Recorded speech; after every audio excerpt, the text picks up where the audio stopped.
could like talk like this, perchance, like right into the mic like this. What's going on, guys?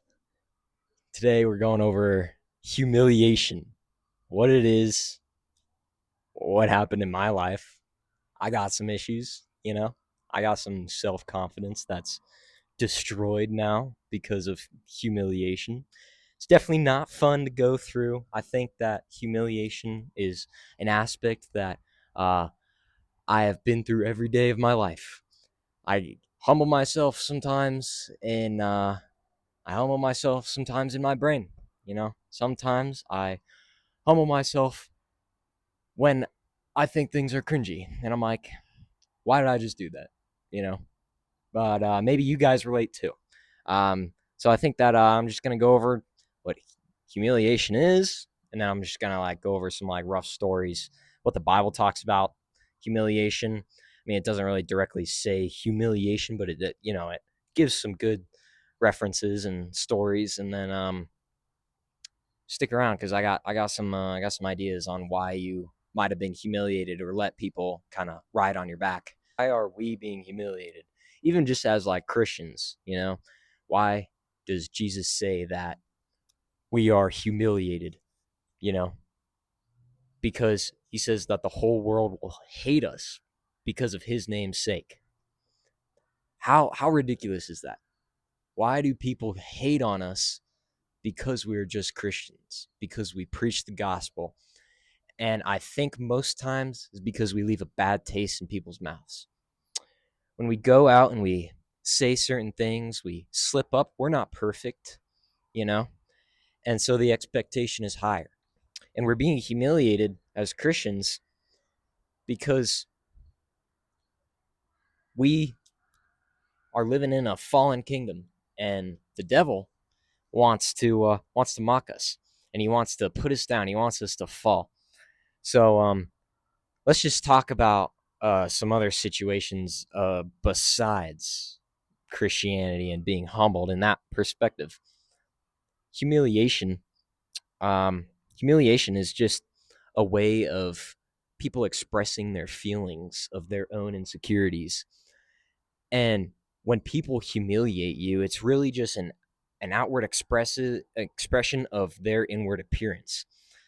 And this is such a stress reliever for me because it's like then I know there's not something wrong with me. Yeah, they might point out some aspects of my life that I have wrong with me, you know? Um, but if we look back and we step back and we resonate, is that actually true about me? How they just humiliated, how they just mocked me and slandered me? Is that really true about me? So I just want to give like a few stories about my life and how I've been humiliated. I think my worst moment of being humiliated in front of so many people was it was on the bus. I got bullied when I was a sophomore in high school. Ugh, it's a long time ago. And I was put down every day for a good year. I don't know. It felt like a year or like 3 months or something like that. I'd become friends with this guy. I thought he was chill, thought he was cool. Everybody kind of looked up to him like, yeah, this guy's the stuff. He's the stuff. No, I figured out he's not the stuff. He stole some things of mine, up to like hundreds of dollars worth of stuff. I did get them back somehow. But in those moments when I was hurt by this dude, I didn't know what to do but just shut down and kind of just look at his face. There's a fight or flight response, and I just sat there and I looked at him in his face as he would be like, "Yeah, you're so ugly. You look hideous. You are a piece of crap because you don't know how to handle jokes, you know?" And he'd just be like putting me down left and right every day. It sucked. I hated it so much. And you could find yourself there too. You could be at school being bullied by the worst people. But I want you to know that whatever they're humiliating you for, is their inward appearance of themselves. I know that as Christians, we let people walk all over us. And when I mean humiliated, I mean people walk all over us. We let them walk all over us. And I know that when we give people a perspective of us, maybe it's our gentle side, maybe it's our kind side. They find it so easy to take control. They find it so easy to captivate you and take control of you. And this is what happened to me. They would slander me, and then they would tell me how to live, basically. And so I would live like that. I'd get depressed, you know. Some days I wouldn't let it happen. Finally, one day I stood up to the bully and I almost punched him in the face. Luckily, there was some deans there, but yeah, I definitely think that we let people walk all over us. We give people the first perspective of us, and it might be a humble perspective from God's humbleness. Like we may have the Spirit of God within us, and God's saying, just be gentle and kind because that's His Spirit, it says in Galatians 5. We may let them see that nice side, and then they think, oh, they're super nice, they're humble. I can just walk all over them. I could just take control of their lives. Wrong. So I think we need to resonate with God's word again. We need to come back and we need to reevaluate our lives. We need to see what our foundation is. Because I know that when we let people walk all over us, we give them that perspective of like, yeah, you're all right. You can do this. You can walk all over me. No, because what does God say? A sinning brother, you're supposed to go to him and you're supposed to tell him his faults. Now, if he doesn't agree with you, then take another person with you, a friend. And then after that, if they don't agree with you, then go and bring the whole church. And then if he doesn't agree with you, then it's better on the day of judgment for him, right? 1 Corinthians 1:26-29, God chose what is weak in the world to shame the strong, so that no one boasts in the presence of God. We may be put down, we may be humbled, we may be humiliated. We may be humiliated in multiple ways, but God chose the weak in this world to shame the strong. What does that mean? God allows trials and tribulations.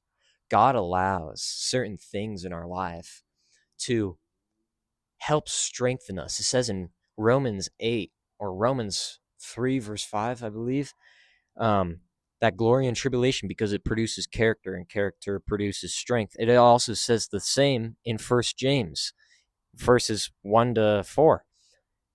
And it's like, glory in these tribulations. God allows these things to strengthen us so that we may not boast in the presence of God.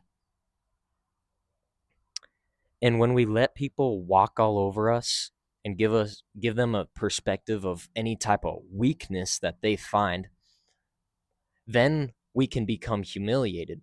Then our own insecurities from the inside kind of show.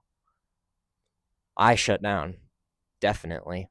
I don't know. People be pointing out mean things, and then I shut down. I don't know what to do. But ask yourself this: is it love? Are those friends love? Are you loving yourself? Because sometimes I know that us as Christians, we like to shame ourselves. When we shame ourselves, then that also can become something relevant to other people like our friends. We can shame ourselves in front of our friends, and they see that and they're like, okay, I'm good to get away with shaming you as well.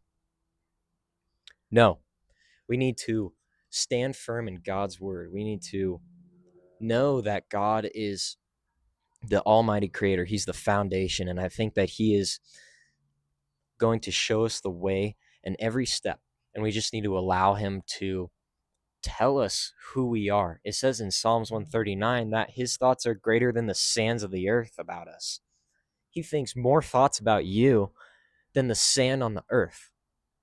How mighty is that? How great is that? It makes me feel like so warm inside that I know that God thinks more of me than what everybody else thinks of me.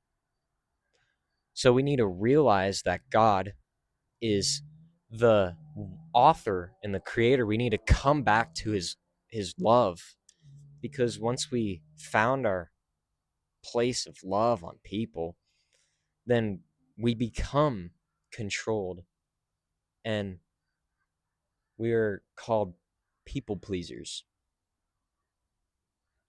Not really fun in my perspective.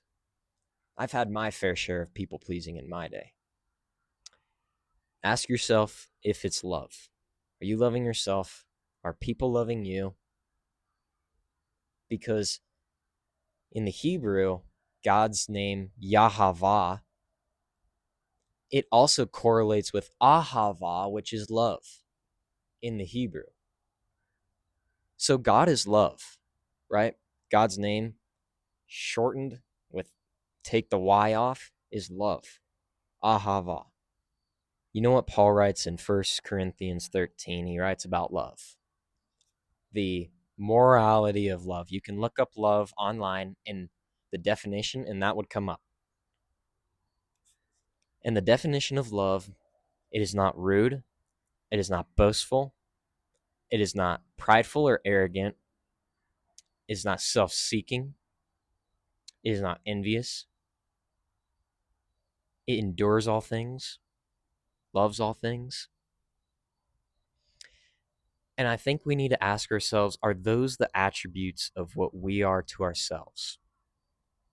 Are those the attributes of what people are to us? Are these the true friends? Because I know that those weren't true friends for me. Because iron sharpens iron. That is a verse in Proverbs. I'll write it up in the top there. The verse in Proverbs, iron sharpens iron. We need to have friends that sharpen us.